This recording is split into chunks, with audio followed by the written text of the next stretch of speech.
Wrestling fans, we missed him in Tampa, but have no fear. Demolition Axe, the masked superstar, one half of the greatest tag team in WWE history, returns to MWF Studios in downtown Melrose, Massachusetts for two big nights. Saturday, May the 22nd, Sunday, May the 23rd. Axe will be taping historical episodes of Wrestling Insiders along with live shows featuring cyber autograph signings. Demolition Smash signed a limited number of photos when he was with us in Florida. Axe can add his signature to give you a beautiful collectible. Head on over to bostonwrestling.com to pre-order yours now and keep wrestling legends working. Wrestling fans around the corner, around the world, I'm Dan Marty. And I'm John Cena Sr. Johnny, the momentum here in Boston Wrestling continues as we continue to build and build and build. The fans want to know, how do we help? We subscribe to the Patreon, but we see all the great merchandise on that set. Coronavirus may have killed the nightlife, especially for someone like Marty, but our acclaimed eBay store is open 24/7 around the world. Wow. Check it out. Arguably the greatest professional wrestler of all time. Get this limited edition collector's autograph print personally signed by two-time WWE Hall of Famer Nature Boy Ric Flair, inscribed 16 times for each of his recognized World Championship reigns. One of only 50 made direct from our friends at WWE. Also signed by original artist Rob Schamberger. Help keep wrestling legends working. Get this awesome Ric Flair collectible for your wrestling collection now. Boston Wrestling Sports and the MWF explodes into a new year of unknown with professional wrestling content galore, and we need you to join our family. Every Tuesday night at 10 p.m. after we review the previous night's Monday Night Raw, it's Wrestling Insiders at your house with the unpredictable WWE Hall of Famer, Mr. USA, Tony Atlas.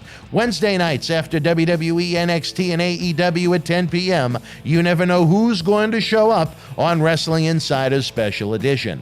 Every Thursday night at 10 p.m. after our NXT and Dynamite review, it's Marty Jannetty's No Holds Barred Sex, Drugs, and Rock and Roll journey through the 80s and 90s on Wrestling Insiders Party with Marty. Friday nights after the lights go down at the Thunderdome on SmackDown, it's John Cena Sr.'s Wrestling Insiders Fabulous Fridays. Plus, look for classic clips, bonus live episodes, pay-per-view watch-alongs, and more. If you want early, ad-free access to all of our Wrestling Insider talk shows, our acclaimed studio shoot interview DVD library, and to help keep wrestling legends working during the worst of times, for less than a cup of coffee at Starbucks, join our growing family at patreon.com/Boston Wrestling. Expect the unexpected in 2021.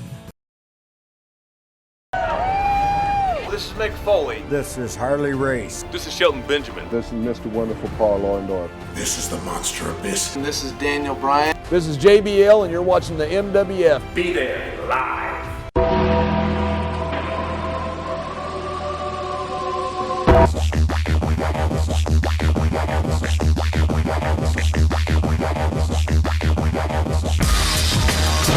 Wrestling fans around the corner, around the world, it is the Monday Night Delight. We just finished up with WWE Monday Night Raw on the USA Network. Happy to be joined by the man that led Men on a Mission to WWF Tag Team Championship gold back in 1994. I could only be talking about the man on a mission himself, the man that is the Monday Night Mission, Oscar. Oscar, how is the world treating you this week since we last spoke? Man, I'm glad I'm talking to you because I am so bummed out. You just had our good friend New Jack in the studio the other day practically, and then a couple of days later he's gone? 6 days. I mean, can you believe that? I was at Fenway Park and my phone literally buzzed for minutes, nonstop with text messages. I've never experienced anything like it. I was totally blown away. It was totally unexpected. There was nothing about the man when he was with us that would indicate to me that he was ill or sick, or that, he would even have the common cold, never mind pass away, just 6 days after the fact. It's still shocking to me. Are you there, Oscar? Yeah, can you hear me? Oh, okay. We can hear you now. Yeah, we lost you for a second. Okay. I know, it was. I passed along your greetings to him. He was a fan of yours. He liked you very much personally. Your memories of New Jack? My biggest memory of New Jack is chronicled with one of the greatest things I ever seen. The one and only ECW show that I attended. The last match was a match with New Jack. It was a hardcore match. Mm-hmm. And when he came out to a song called Natural Born Killers by Ice Cube. That sent chills down my spine, reminiscent of, getting chills down my spine when The Undertaker came out. That was just that was just spectacular as hell. But the apex of the whole thing was in the match. He went up to the balcony of the venue, and I'm talking high up, maybe, I don't know, 50 feet or 50 feet or something. And he jumped from there to crush a guy through the table. I mean, that could have went wrong on so many levels, but held it. But I'm like, that guy is crazy. But yeah, that's my biggest memory of New Jack. Besides the fact that I knew that when you're around Jack, you got to be careful because he's real volatile, real hot tempered, and he'll get into a shoot fight in a heartbeat. But other than that, real nice guy. I mean, he was one of the best. Well, I think it goes back to what I've said several times now. I mean, if you treat someone with genuine respect and kindness, I think most people are going to extend that to you in return. That was my relations with him. We had him on a live event back in 2002, and then the great series of episodes we taped with him when he was with us in studio last Saturday. It's just still a punch to the gut, completely unexpected. We've been meeting with David Reese and John Cena Sr. as far as what is the best way to try and even showcase the content that we taped. I know there's a lot of fans that would like to see it. There's probably some fans that think it's distasteful if we air it. So it's trying to find the right balance. Maybe you even have some input. This is kind of an unfortunate but a different one for us. Well, I mean, is there anything in the content itself that would be deemed distasteful, or just distasteful to air it? I think more than anything, there are some people that would think, why would you just take an interview of a man that just passed away and air it? But I think at the same time, New Jack, where we had so much fun with it, I think he'd want the fans to see it. Yeah, that is my sentiment exactly. I mean, it would be more of a shame not to air it because you want when people pass away like that, get their final thoughts. Let fans see them at happier times. Let them see them when they're alive and get their thoughts and share their life stories or whatever it is, the content of it. So, no, I believe that it would be a disservice not to air it. So if I were you, I would go full steam ahead. Well, like I said, it's just a matter of maybe the right platform, when, how, and so on and so forth. But you know what? He held nothing back. There's some great content on there, not just ECW stories, but a lot of his life background, his time in the USWA working for the Jarrett family and Jerry Lawler, which isn't discussed a heck of a lot.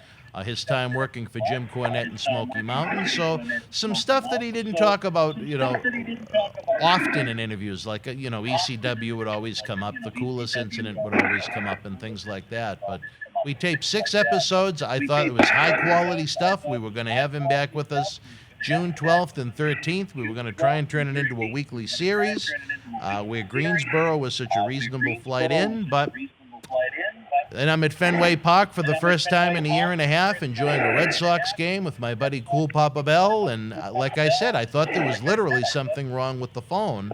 I thought it was ringing because just the buzzing from the texts would just continue and continue and continue and continue. And I said, what the hell?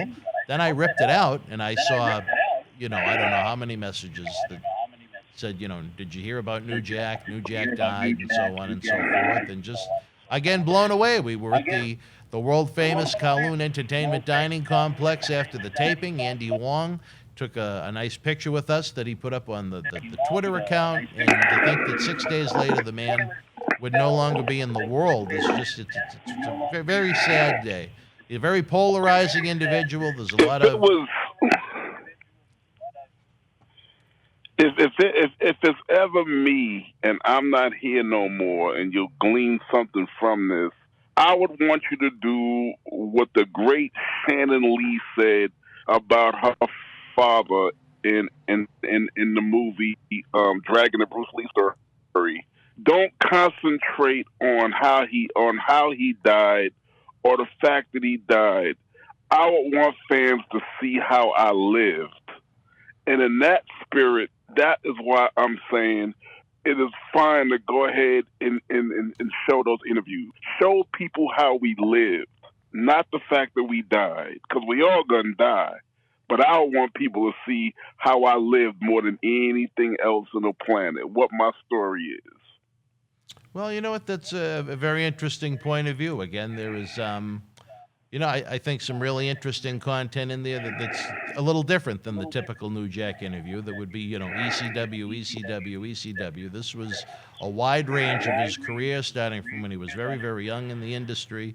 So I think we are going to let the fans have access to it. Again, it's just a matter of, I don't think the timing is right as of this moment. I think there's some fans that may be turned off if we presented it right now. But like you, I think, if I sat down to do these interviews, I sat down to do these interviews. I sat down to share my story for whatever the reason may be. And you know what? It is what it is. At the end of the day, whoever it was that produced it, I would say release it.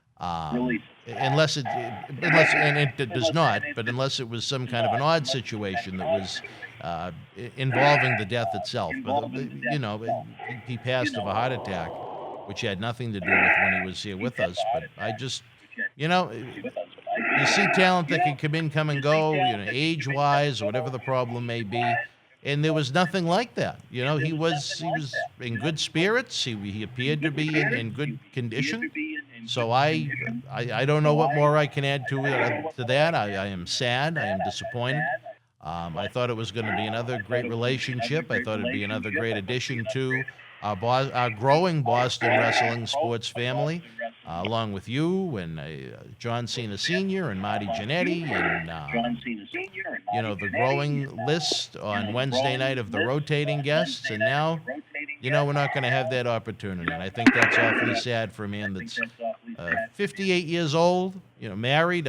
What a great, unique story, and how he met his wife that he was with, and her kids. John Cena Sr. and I are going to share that story when Johnny is with us this week to tape a tribute. And I think, I want to include that in every one of the interviews that we release, because I think it's such a nice story. He didn't share it on the air. It was something that he shared at dinner at Kowloon that night. But the way he met his wife, and the life they led in the time they were together, I think it's great. And I think that's something maybe the fans will really take from it, even though it doesn't come from his lips. Well, like I said, you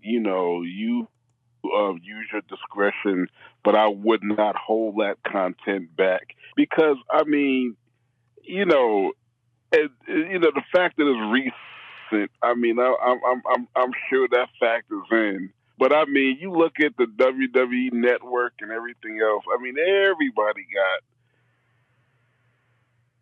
He wouldn't be the first one that have old matches showcased and interviews showcased after his death. He's not the first and he won't be the last. But like I said, people need to know how he lived, seen him in happier times, and interviews that show so we could really know who New Jack was. Because outside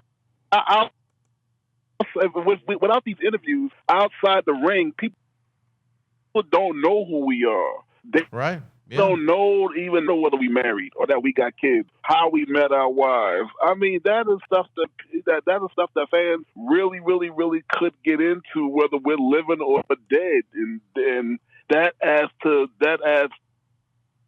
the treasure trove of what they know about us. A lot of people don't even know that Undertaker is married to what's her name? Michelle McCool. You know who? Yeah, a lot of people don't know that Undertaker's married to Michelle McCool. They don't know he have a daughter. They don't know, him outside of being a dead man.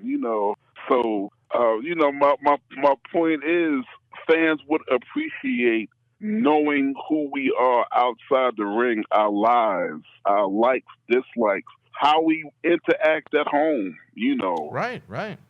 Well, it is. I think the consensus is that it is going to be released. It's just trying to figure out what is the best platform to do it on, what is the best way, timing-wise, and so on and so forth. But like you said, even with a lot of WWE known talents, there's interviews and retrospectives slapped on TV and on WWE Network within sometimes not even days, but hours. Right. And like I said, fans want to know us, especially after we died. And to me, it's part of the healing process for fans to see us alive and vibrant and sharing our stories and everything else, instead of just harping on the fact that we died. Right. And again, literally interviews that were taped just 6 days before he passed away. I don't know. We've had some deaths that we've dealt with. Some are more difficult than others in this industry, but it felt like we were establishing and creating something great. And then just to have it cut off at the seams like that out of nowhere, out of nowhere. Even if he said he didn't feel well or, anything like that, it would be more understandable than, just to be sitting at a Red Sox game for the first time in a year and a half and to get those message after message after message that, he had passed and certainly won't be with us in June, that's for sure. It's a milestone for you personally because you're the last guy to interview him. I mean, don't take that lightly. You're not wrong, but I wish it was a milestone I had nothing to do with. You know what I mean? Well, I just wish he was with us, and I wish he was doing well. I understand that, but it is. I mean, nonetheless, that is the situation, and so it's up to you to be the guy to get that out in the forefront, and then too, share exactly what you just said. Let people know that when I saw him, he was vibrant. He had energy. There was nothing about him that suggested that this was going to happen, and how happy you was to be able to see him before the end came. That kind of thing. Yeah, people need to hear from you because, like I said, you was one of the last people to see him like that. All I know is that 6 days before he passed, he was in great spirits, a lot of fun, a lot of laughs.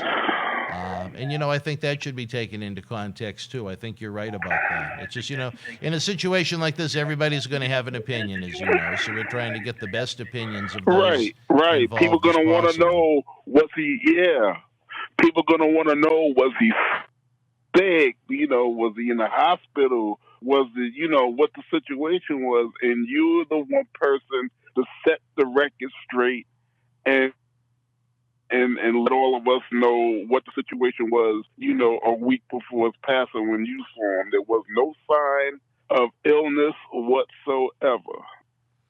Well, you know what? I'm glad we're having this conversation. I know you and I texted a little bit, we Facebooked a little bit, but it's the first time we've had a chance to communicate in real time about it. And I thought it was nice that he spoke so highly of you when he was with us in studio last week. And I thought Jack was one of the hardest hardcore guys out there. He was really, really, really, really talented, and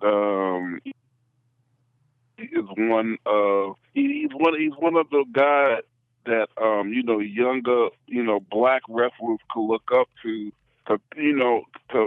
pave the way for the African Americans to be in this game. Sure. And for those of us that wear that mantle, it's an honor. I was at a signing a couple of weeks ago in Fort Wayne, Indiana, and I had a young African American gentleman, come up to me and just thank me for being one of the pioneers that helped pave the way so that he's in the independence, but just the fact that he could do it. And it just really touched my heart that he said that to me because you don't know, you really, really don't know. You were there, you did it, what you did, but you have no idea the impact that it has on the sport. Yeah, no, some odd years, 30 years. And it really, really, really, really, really, really, really touches you because you don't know. I mean, you just know that you got a body of work out there, but you don't know the impact of that body of work to somebody come and tell you, and you have to stop and pause and think like, wow, And New Jack was one of those guys, and that is just something. That's something to be more proud of today than it is actually doing what you did when you did it. It must be a great feeling when the fans come up to you and share those types of sentiments, even more so, even some of the guys on the independent wrestling trail, if you will, that admired you and everything you did, whether it be from watching you from TV or on YouTube or things like that, to really, like you said, set the groundwork for so many young African Americans now to be able to join the King of Sports Professional Wrestling and excel. There was a time, that Tony Atlas has spoke of many times, that every territory would have one African American, and that was it. And now look at the landscape today, how much that's changed. And that's a great thing. Especially in this day and time where you trailblaze something to give some people, whether they're black, white, or whatever, but to doing something positive, and I'm all about, as New Day say, the power of positivity. I'm about that 1,000%. And so just them doing something positive and just, knowing that somebody tell you had something to do with inspiring them to do it. I mean, you can't put money on that. There's no price that you can put on that, and I think it's amazing. Well, it's again tragic that we lost New Jack over the weekend. I know the Aragos were very upset when they found out about it up in Berwick, Maine. But what can you take from New Jack? I mean, again, a polarizing figure. He had the coolest incident right down the street from us in Revere, Massachusetts, where he nearly scalped a man. There were other escapades that were well documented on the dark side of the ring. While there was a lot of good, there were a lot of memorable incidents that were rather dangerous about the guy. To be honest, instead of knowing him personally and you broke up for a second, Oscar. Yep. I don't know a whole lot about it. Can you hear me? Yes, I can hear you now. Can you? All right. No, instead of seeing him at that ECW show, knowing him personally, knowing what kind of guy he was, I'm not. I can't say that I know too much about the history of New Jack's wrestling. And then too, it's a thing to where I'm not versed. A lot of people's wrestling career because I was too busy, too busy manning my own. You were busy with your own, yeah. Yeah, I was busy with my own throughout the years. Even after my tenure, I still had to keep up with my stuff, but I do know from what I've heard and from what I know that he was just an amazing competitor in the ring, but also he wasn't a guy you want to piss off. Kind of remind me of Bad News Brown. Yeah, you know what? That's actually a pretty good analogy, especially with Bad News had that judo background going way back. Let me ask you this. When you were at that ECW show, did they approach you for a position in Extreme Championship Wrestling with your background in WWF?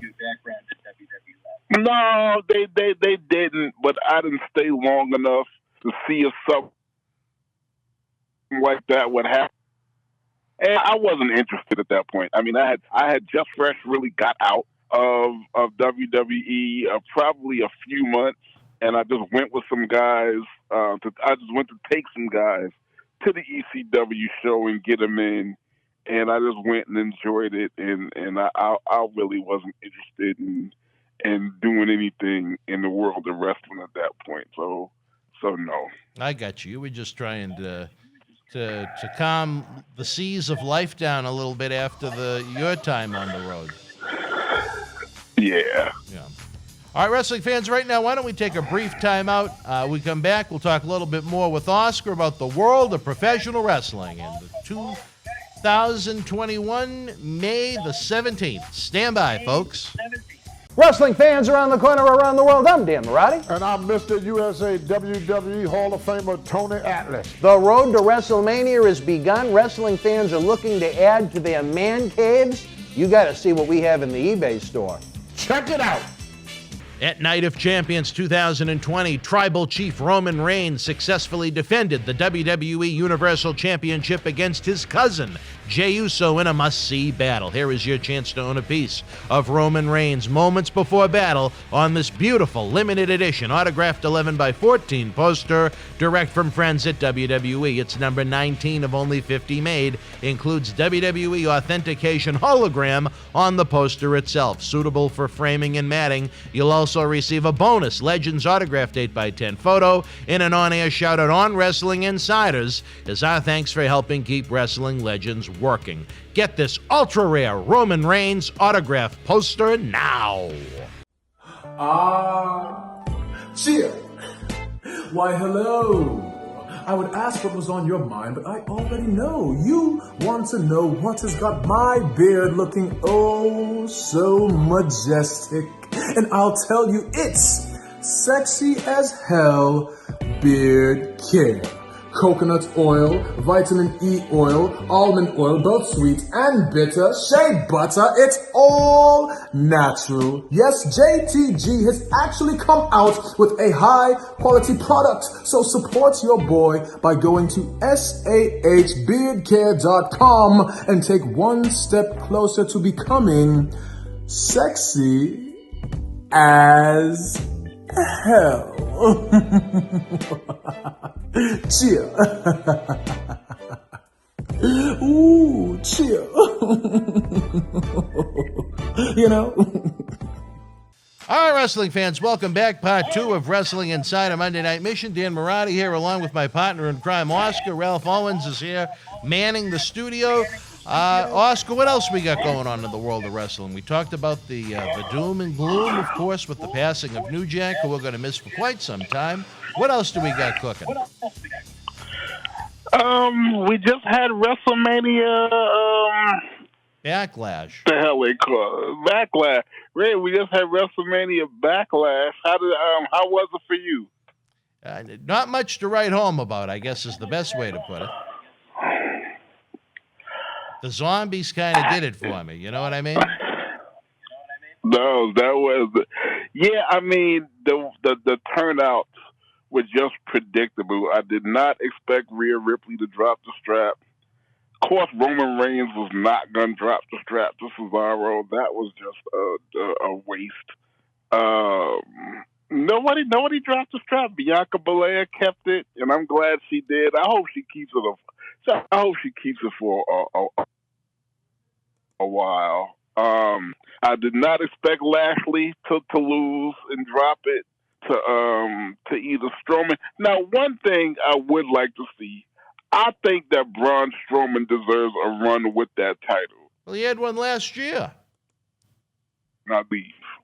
You want him to have another one? Enough. I believe he deserves. I believe he deserves another one because to me, he's the most powerful brute in the sport right now. I can see that. You're not necessarily wrong as far as that goes, but I mean, what championship would you like to see him hold? Do you think he should unseat Bobby Lashley? I honestly think that he should unseat Bobby Lashley. Yeah. Really? Wow. Well, we disagree on that one for sure, and then some. I think Lashley's the perfect guy right now. He brings legit credibility to the position. He's got a shoot background. He looks the part. He wrestles the part. You know, Strowman has been there, done that. He had that uneventful championship run just a year ago. It was pretty forgettable, but you seem to think the opposite. You think Braun could be the guy. I agree with everything you just said. I think that Lashley is, as far as looks go and the aesthetic, is a great look for the title, but at the same time, I believe, like I said, Strowman is the biggest powerhouse in the game, and it's just not realistic to me to see him. It's never realistic for me to see Strowman even go down in a match. It just don't even look right. Well, Sunday night. He's like. No, go ahead, Oscar. No, go ahead. No. I was done with my. So when Strowman goes down in the match, it don't even look real. It never looked realistic when Mabel went down in the match. Big Daddy V. It didn't look realistic when Yokozuna would go. Would go down unless he was facing a Mabel or another big monster. Guy, then it looked realistic, but to get taken down by a guy half his size, even for a minute, that's just I don't know. That's just not realistic looking to me. But so it's like, Strowman get the belt. I'm like, who's gonna take it from him? You understand what I'm saying? Well, who took it from him last year? It was Roman, I believe, was it not? Is that? See, as Roman is, and I love me some Roman. I love how Roman looks. I love Roman's stature. I love everything about Roman. Even him beating Braun Strowman is not the most realistic thing that my eyes could see. Really? Yeah, really. Well, a month from now, on Sunday night, June the 20th, WWE returns to pay-per-view in Hell in a Cell. Could you perhaps see some kind of shenanigans where the championship changes hands inside of the cell itself, Oscar? I honestly don't see changes until SummerSlam. I think that's the time where I think there'll be some changes at SummerSlam and nothing before. Well, do you think they're holding off for the return of live fans, which the rumor mill is saying is going to be sometime in July at this point? Well, yeah. I mean, especially at SummerSlam. SummerSlam, they're going to allow fans just like they did at WrestleMania, and there's nowhere they can't. SummerSlam is the second biggest moneymaker. The second biggest moneymaker was. Well, you broke up again, brother. Where the hell are you hiding? What are you, in some dungeon? No. My question was, who's the bigger moneymaker, Royal Rumble or SummerSlam? I'm thinking SummerSlam. I'd have to say the Rumble, but it's not too far off difference-wise. They are both big. If I was Vince, I'd want fans at both, but obviously you can only work with what you have to work with. Well, I'm going to say SummerSlam because because the Rumble, SummerSlam, SummerSlam, you concentrating on everything else, and SummerSlam is the big event of the summer. So yeah, if there were going to be title changes or any shakeups or anything great that was going to happen, it would be a SummerSlam. So I will look for there to be changes at SummerSlam. If you were WWE, would you look at a stadium showcase perhaps for SummerSlam, or would you go with the traditional, 16,000 seat stadium? I would go for the 16,000, and the reason why, because if they did a stadium, they would have to do like they did for WrestleMania, and that's a win. And what do you mean by that? If you're only going to allow so many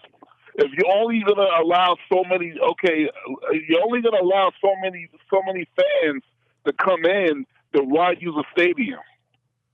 Well, at the same point, you could look at it as if you're going to run a regular size arena, what are you going to get in, 4,000 or 5,000 people?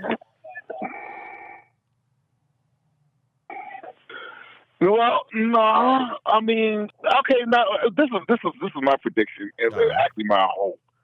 I'm hoping by the summer that the restrictions will be more relaxed than they've ever been. Being with the vaccine situation and, states starting to open up. New York is going to open back up, July 1st? I believe so, yeah. Boston, just another couple of weeks now.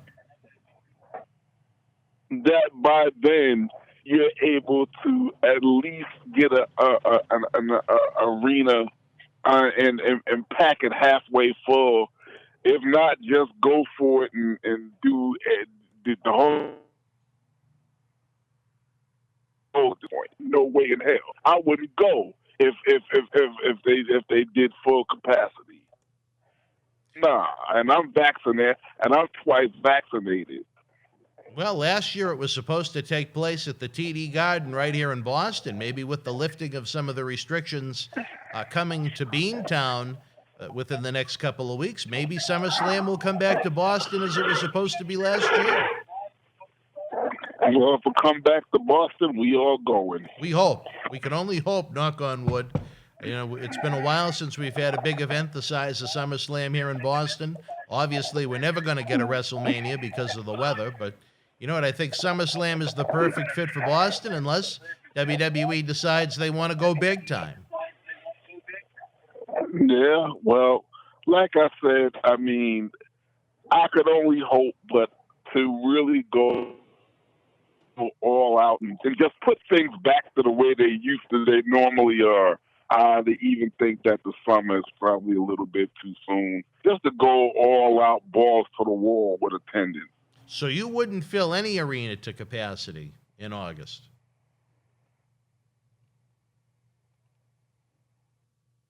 I can't hear you if you're talking, brother. I don't know where you hide when you do these. Oscar, are you there?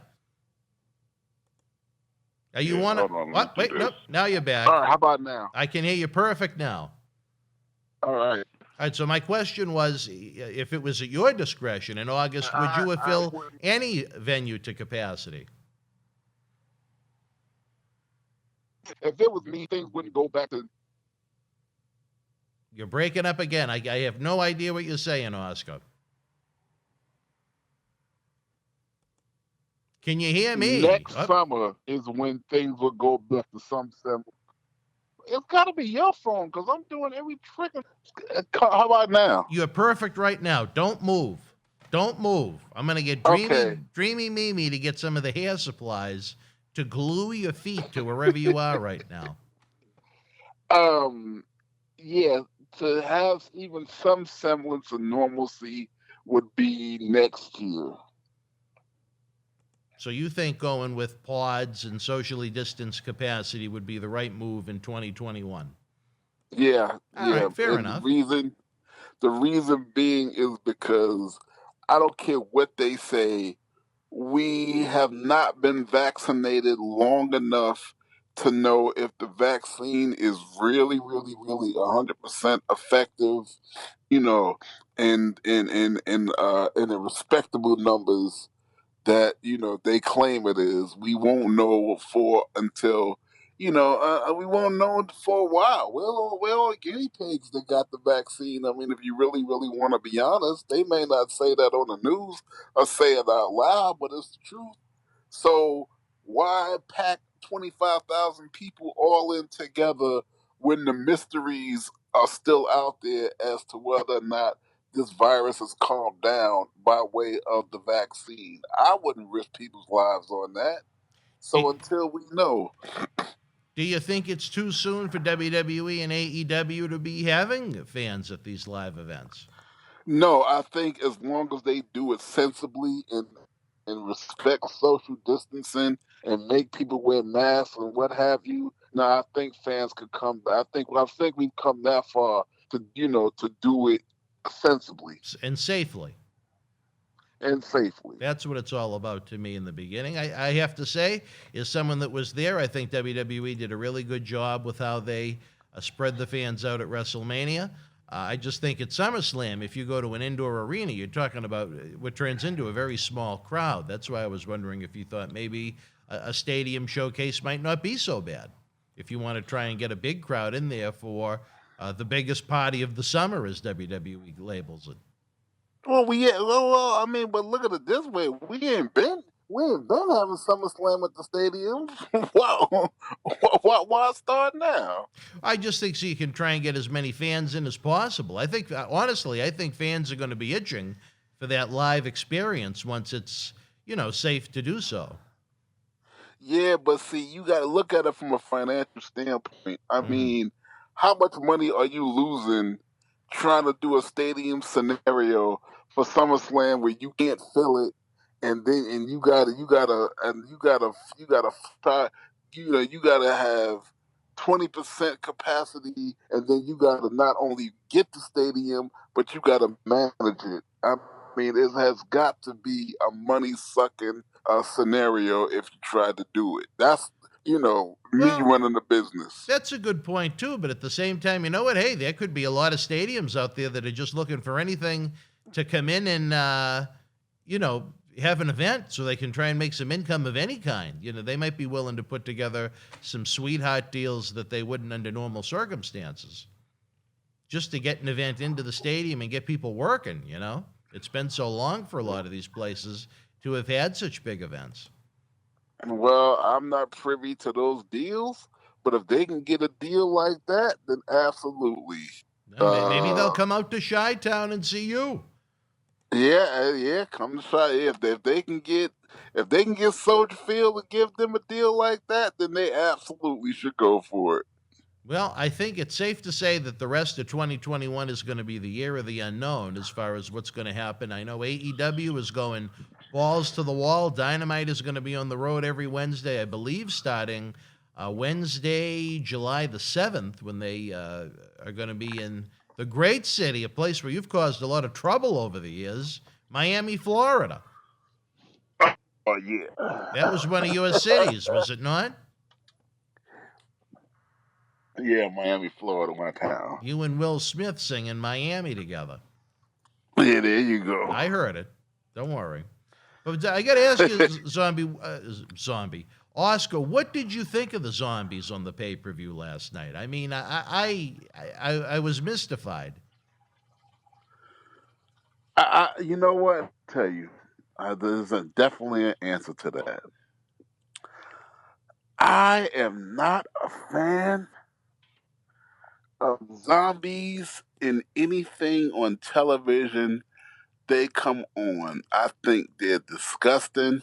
I think they're the most vile creatures ever dreamed up. The things they do. I mean, one of my favorite shows coming on right now is Batwoman, and Hmm. Batwoman had the last show. Last show Batwoman had was about zombies, and they was eating, ripping people guts out. I'm just not a fan of it. at all. So I'm the wrong one to ask. Not a zombie fan. Well, I am a huge fan of The Walking Dead. I guess Melissa McBride isn't on your hit list, but I just, as far as it being involved in a professional wrestling presentation, I have zero interest in nonsense like that. And I think that's another reason why you see fans that are turned off by the product. I don't think any fan sat down and said, geez, I want to see some zombies as part of the WrestleMania Backlash pay-per-view. I understand the promotional tie-in with Big Dave Batista, but, was it worth it in the end? I mean, was it worth that much, whatever they were paid to put together such a product that people didn't like? I say the answer is no. Yeah, no, I don't. I don't see with zombies in pro wrestling. I don't see where they come together Now, at all. I have to ask you this. Are you scared of zombies, Oscar? Hell yeah. Really? Yeah. You've had bad dreams about them? No, the zombie apocalypse come. I don't know what I'm gonna do. Well, I might have to head out to although you're still headed to Hotlanta. Is there any update on that? Yeah, we fielding apartments and houses right now. We're basically getting our living scenario together. So once we do that, then it's gonna go in a hyperdrive after that. Is Mimi going to move her chain of hair salons down to Georgia? She is going to go into teaching. Teaching, really? Yeah, that's where the interest is headed at this point. Now that's interesting. Has she ever taught hair before? She has not, but she has the capability to do so. All right. Well, she's got a little Patty Bratsos in her, our good friend over in Malden, Massachusetts. Well, you know what? It's going to be an interesting time for you. I don't know what you're going to think of the summers down in Georgia, but I bet you'll love the winters there a lot better. Yeah, I'm not going to be a fan of the summers because I'm no stranger to Georgia. I used to go down to Georgia as a kid. That's where my family is from, a little town called Waycross, Georgia. Oh, I didn't And we know used that. to go there.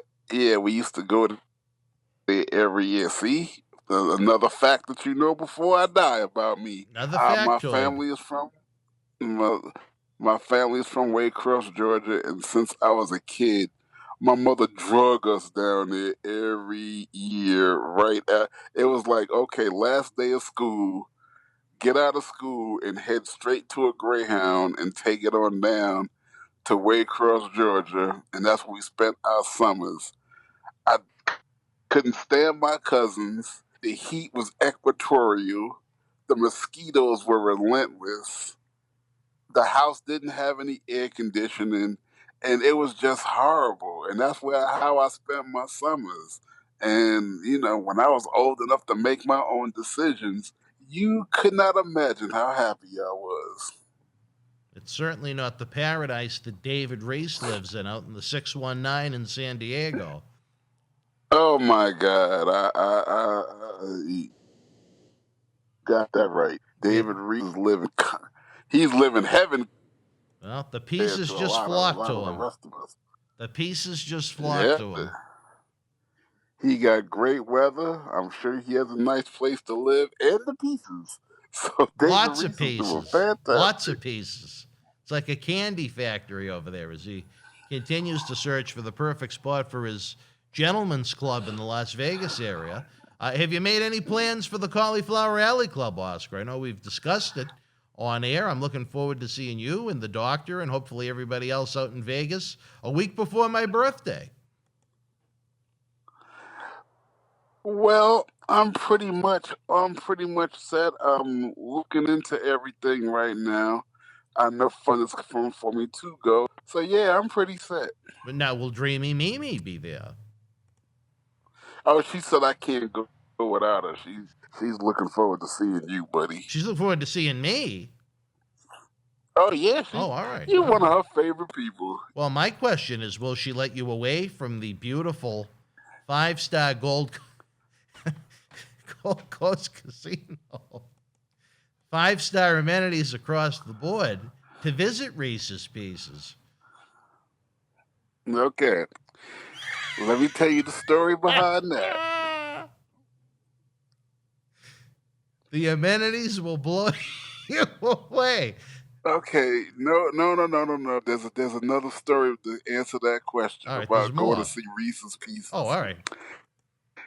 The Godfather was gonna get a couple of limos to take some of the boys down to his gentleman's club because he got a gentleman's club down there for real. Well, he's not In there Vegas. anymore. He's done with it. No, but he had it. Oh, the a couple Cheetah years Club. ago. Yeah, yes. The Cheetah Club. Yeah. So I asked her. I told her. I said, the Godfather want to take some of us over to the strip club, for a little while. She told me, and I said we leaving at 8:00. She told me, okay, you got to be back by 8:30.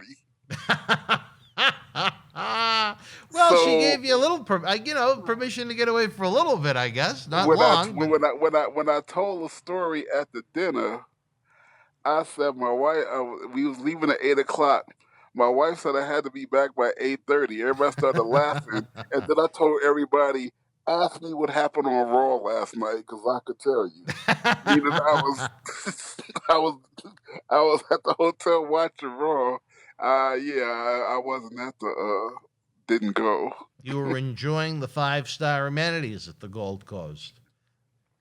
Nah, but see, let me tell you what, there was a good year that year because I didn't stay at I had enough.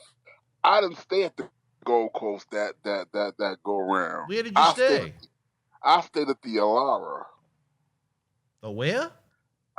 The Elara, a Hilton Grand Vacations Club, which was fabulous. Oh, I remember you mentioning that now. Yeah. Well, it's been a couple of years Yeah. now since we've had a reunion. Yeah. So how did you like those digs?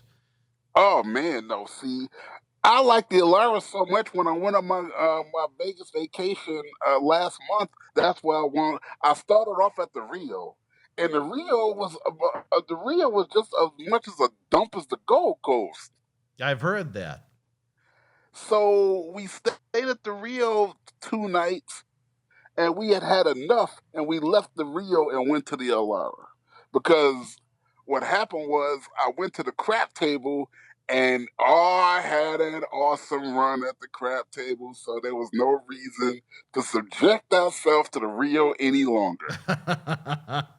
You had no inclination to go over to the Gold Coast for a night. Oh, no, hell no. The poor But- Gold Coast. I tell you this is I believe last year that the Cauliflower is contracted to the Gold Coast. It'll be interesting to see if we go to a different hotel and casino in the Vegas area. Well, when I see those guys who are in the hierarchy be Brian Blair, I am certainly going to mention it. You think maybe it's time for a new home? Oh my God! Please. Years ago, and you would notice it used to be. It wasn't the MGM Grand 1 year or more. I don't remember it at the MGM Grand. I thought it was nice when it was at the Riviera. I remember it being at the MGM Grand 1 year because I ran into the Fabulous Moolah there. The MGM Grand. If it was before I started going. I don't remember that. Yeah, no, this was a long time. This was a long time ago. I was involved in the Cauliflower, but back in the mid-'90s, they actually had a few East Coast reunions. So that's how I got involved with them to begin with. The first time I went to one of the Vegas reunions was actually with what the hell is their name in WWE right now? The Viking Raiders, Ivar, Warbeard Hansen. Him and I went together and had a hell of a time the first time in Vegas. That was back in April of 2005. So if it was at the MGM, it must have been prior to 2005 because I don't remember it. But even the Riviera, and if it was the Riviera years ago, even that's a step up from the Gold Coast. So you weren't even a fan of the Riviera? You know, I knew the owner of the Riviera, and Did you? and he used to give me the hookup. Wow. Yeah, Meshulam Rickolas. Meshulam Rickolas was the owner, and I knew him because I rapped at his daughter's birthday party. He was married to the famous actress Pia Zadora, and I showed up as the entertainment for his daughter's birthday party, and I did a telethon where I filmed it from Disneyland, Oh, and wow. that was just fantastic. And our trailers were right next to each other. That's how I got to meet them in the first place. My manager at the time, he just had the hookup. He just knew everybody in Hollywood. Wow. And anyway, so anytime that I went to the Riviera, I would get the hookup. And Steve Shripper from Sopranos fame was the doorman at the comedy club there. The Improv was at the Riviera at that time, and Steve Shripper was the doorman. No, he wasn't the doorman. He was the club manager. He Hmm. he was the club manager. He plays on Blue Bloods right now. He's the cop assistant to the lady DA, who's on the show. I mean, real famous guy. Always keep a job on TV. Yeah, And you have quite the and background in Vegas. I'll say that much. oh man, I mean, yes. From there to the desert inn where all the mobsters used to stay. They were my buddies. I mean, the big time mobsters. Everybody stayed at the desert inn, the DI they called it. I mean, I used to get a hookup over there, but the point is, I used to get a nice suite at the Riviera.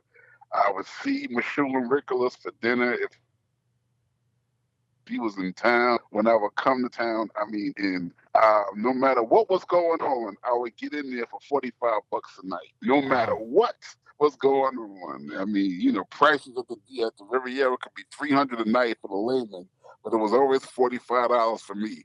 It was always $75 a night for me over at the Beverly Hilton when Merv Griffin was alive, because I became buddies with Merv Griffin. So it was it was quite the run. But I digress. What a If I life. can What a life. I can talk to B. Brian Oh, we lost you. Oh, anywhere, there you and I go. don't mean anywhere besides the Gold Coast, Anywhere but the Gold the Coast. Desert Inn, the Desert Inn room. I mean the Desert Inn. The Gold Coast rooms are like Motel 6 hotel rooms. You laughing? You know what it is, and that buffet is horrendous. The one thing that gets me, Oscar, is I don't like the fact that they have the sliding door to the bathroom. You know what I mean? I like the door that actually shuts. Yeah, yeah, no, That's just one man's opinion, yeah, I guess. exactly. But Yeah, before we go, Oscar, it was a year ago yeah. If today. that's the Oh, only thing, if that's are you there? yeah, if that's the only thing you don't like, then God bless you and good, because you know that buffet is crap. So you know the deal. Yeah, we'll have to talk to Gwen Reese about that. I know she enjoyed the buffet at the Gold Coast when she joined us, but Yeah. I think we would be remiss without saying, Oscar, it was a year ago today as we mentioned the passing of New Jack that we lost Shad Gaspard of Crime Time. JTG is going to be joining us for episodes this summer, but it's hard to believe it's been a full year since Shad has left us. Oh man, and I mean the circumstances around his death are so bizarre and so tragic, and it just, I mean, as a person who's a member of the wrestling community, you just question your own mortality when we just keep dropping off like this. I mean, I got heart problems, but there's a silver lining to every cloud, because what it does is it makes you more aware of your circumstance, and the fact that New Jack died of a heart attack, and I know I got heart problems. It makes me more diligent in exercise, and making more diligent and watching what I eat, and making more cognizant of my lifestyle, because I want to be around for a while longer. I want to be around for much more than a while longer. So yeah, everybody out there, you see what could happen to a seemingly healthy guy, but just at a blink of an eye, a heart failure and heart attacks have taken so many of us. Mabel, Yokozuna. I mean, that heart issues are nothing to play with. So let's all watch our walk. Try and be a little healthier if you can. But I mean, in a Oh, situation please. like Shad, it was just a man that was trying to enjoy a day at the beach with his son.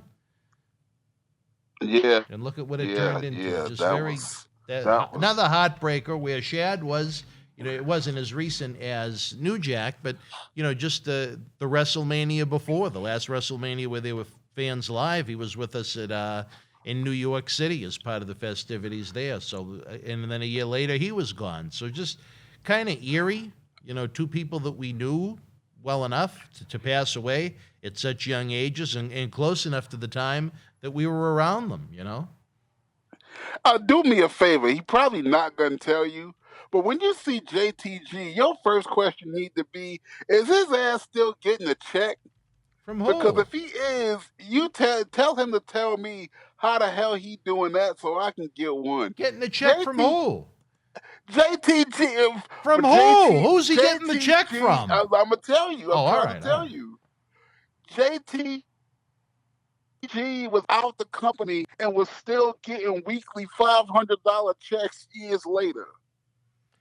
Maybe they had him on a Legends contract. I don't know. So if you want a Legends contract, you get a $500 check every week. A lot of them are for a lot more than that. Oh hell no!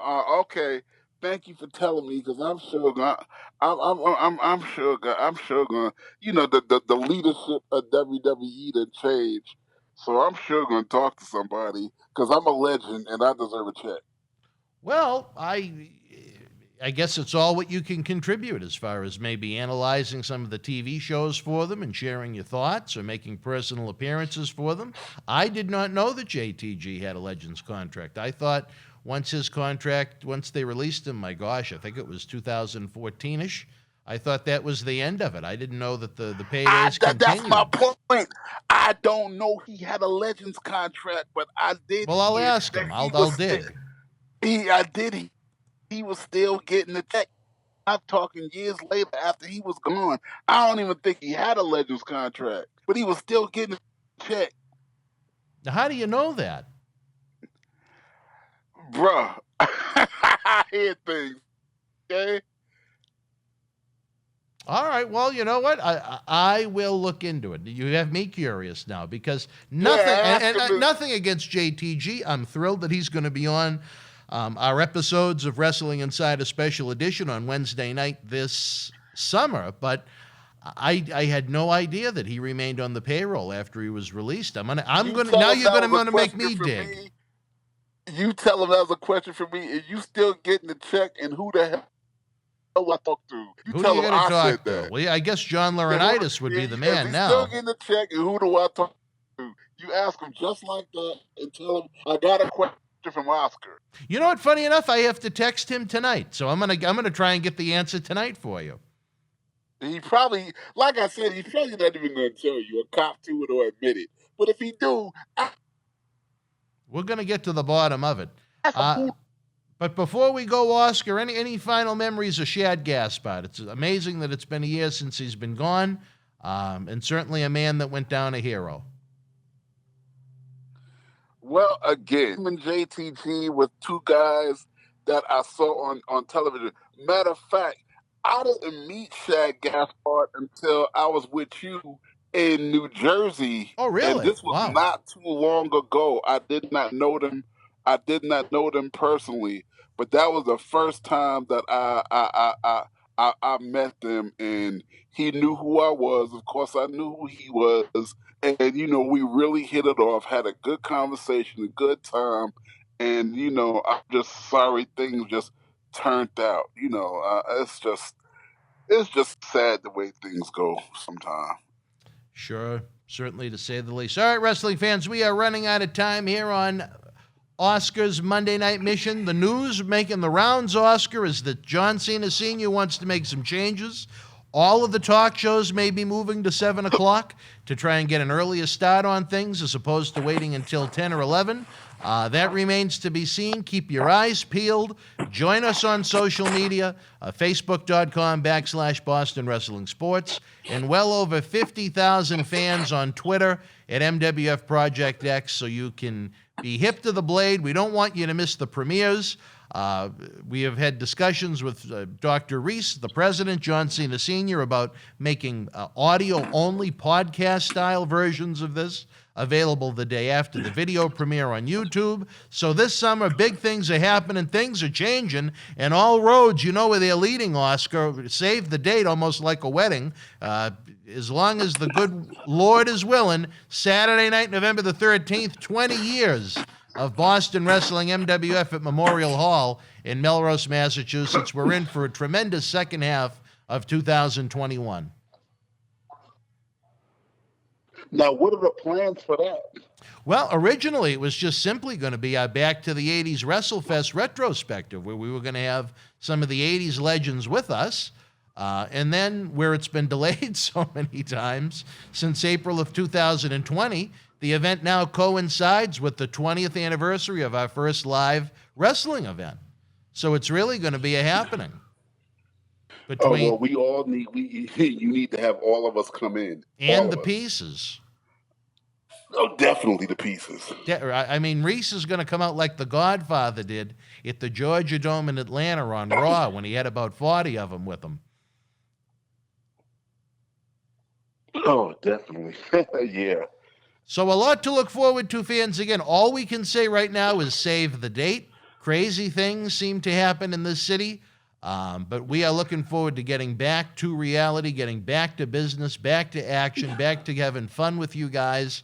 And again, we all hope it is November the 13th. It's sad. We just talked about New Jack. We talked about Shad Gaspard, but one of the featured superstars for that Back to the 80s reunion was going to be Road Warrior Animal. And now look at that scenario, And even Lanny Poffo, a man that enjoys servicing himself, he's moved to Ecuador, I guess, for more privacy for the servicing. So he won't be with us. So we have some great replacements we're working on. What's that now? No, I was saying, no, I did not know Lanny Poffo moved to Ecuador. Yeah, he's left the country. He wants to service himself in private. All right. Are you limber enough to do that at this point, Oscar? Oh, hell no. No. All right. Well, we're running out of time. We're getting a little crazy. Again, keep in touch on social media. As far as this program goes and all of our talk shows go, starting next week or maybe the week after, at least by the end of May, the premieres of the shows are going to be before Raw, NXT, AEW, and SmackDown, as opposed to after. I don't know what you think about that, Oscar, but the consensus was it may be easier for the fans to digest some great wrestling talk before they have to sit through or sometimes suffer through a 2 or 3 hour wrestling show. Well, whatever the fans want is what we'll do. That's how we'll do it, baby. All right, for the man on a mission, Oscar, I am Dan Marati. We will see you next Monday night on Wrestling Insiders Monday Night Mission. You and yours be well, stay healthy, good night. The World Wrestling Federation was live at PNE Coliseum in Vancouver, British Columbia, Sunday, May the 17th, 1987. In the opening contest, the Karate Kid and Pepe Gomez beat Lord Littlebrook in Little Tokyo. Rebel Dick Slater with the win over Steve Lombardi. S.D. Jones defeated Tiger Chung Lee. Kim Chi, who replaced Killer Khan, victorious over Jerry Allen. The Can-Am Connection beat Seeker and Kamala. WWF Tag Team Champions, the Hart Foundation, retained the titles over the British Bulldogs in a steel cage match. And in the main event, the Macho Man, Randy Savage, with the win over Tito Santana. If you are in Vancouver Live, share your memories in the comment section below. Use the links in the description box to keep Wrestling Legends working in our eBay store and on our world-renowned Patreon streaming service so we can bring you more interactive superstar shoot interviews to relive the good old days of professional wrestling. Check it out. Boston wrestling sports in the MWF explodes into a new year with professional wrestling content galore and need you to join our family. Every Tuesday night at 10 p.m. after our Monday Night Raw review, it's Wrestling Insiders at your house with WWE Hall of Famer Mr. USA Tony Atlas. Wednesday nights at 10 p.m. after NXT and AEW, join rotating legends on Wrestling Insiders Special Edition.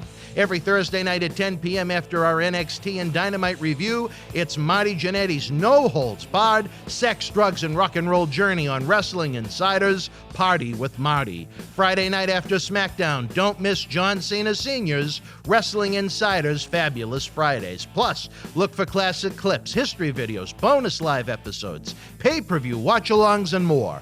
For less than a cup of coffee at Starbucks, get early ad-free access to our Wrestling Insider talk shows, our acclaimed studio shoot interview DVD library, and help keep wrestling legends working during the worst of times. Join our growing family at patreon.com/Boston Wrestling. Expect the unexpected in 2021.